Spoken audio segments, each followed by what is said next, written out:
Il était une fois un meunier qui possédait un moulin, un âne et un chat et avait 3 filles.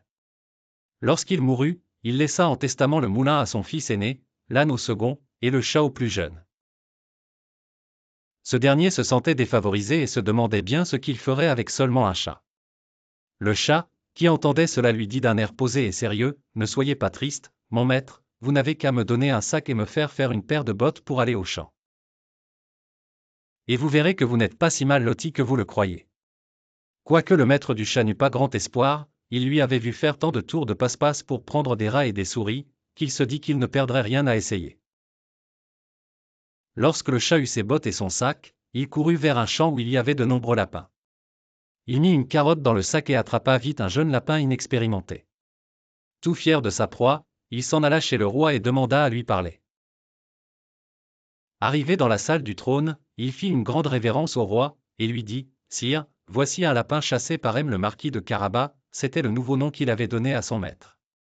Il m'a chargé de vous l'apporter en cadeau. » « Dis à ton maître, » répondit le roi, « que je le remercie chaleureusement. » Une autre fois il prit 2 perdrix dans son sac et il alla ensuite les présenter au roi, comme il avait fait avec le lapin. Le roi, fin gourmet, accepta avec joie, et lui fit donner à boire. Le chat continua ainsi, pendant 2 ou 3 mois, d'apporter de temps en temps au roi du gibier de la chasse de son maître. Un jour il apprit que le roi devait passer près de la rivière durant un voyage en carrosse, avec sa fille, la plus belle princesse du monde.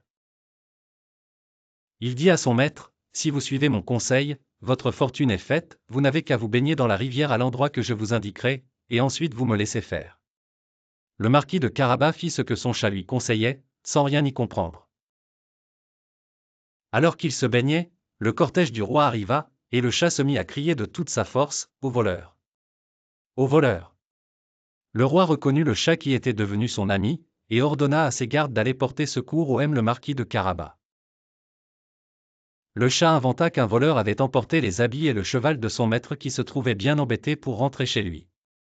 Le roi fit apporter immédiatement de nouveaux habits neufs pour le faux marquis et l'invita à monter dans son carrosse. En le voyant, la fille du roi tomba éperdument amoureuse du jeune marquis et lui aussi se prit d'amour pour la princesse. Ils continuèrent ensemble la promenade. Le chat courut en avant sur le chemin jusqu'à rencontrer des paysans qui fauchaient leurs champs. Il leur dit, « Si vous ne dites pas au roi que les prés que vous fauchez appartiennent à M le marquis de Carabas, vous serez tous hachés menus comme chair à pâté. » Quelques minutes plus tard le roi arriva et demanda aux paysans à qui étaient les champs qu'ils fauchaient.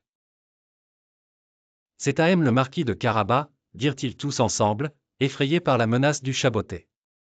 Le roi fut impressionné par la fortune du marquis de Carabas.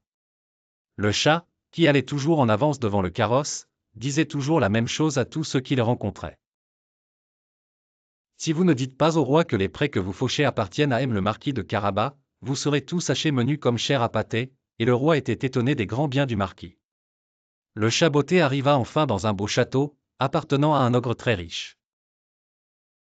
Il était le propriétaire de toutes les terres qu'ils avaient traversées. « On m'a dit, dit le chat à l'ogre, que vous avez le pouvoir de vous changer en toutes sortes d'animaux, que vous pouviez, par exemple, vous transformer en lion, en éléphant. » « Cela est vrai, » répondit l'ogre brusquement. Et il se transforma immédiatement en lion devant le chat botté effrayé qui sauta en l'air. Une fois l'ogre redevenu lui-même, le chat botté revenu de sa frayeur, lui dit, « On m'a dit aussi que vous saviez vous changer en petits animaux, les rats ou les souris, mais je ne peux pas le croire. »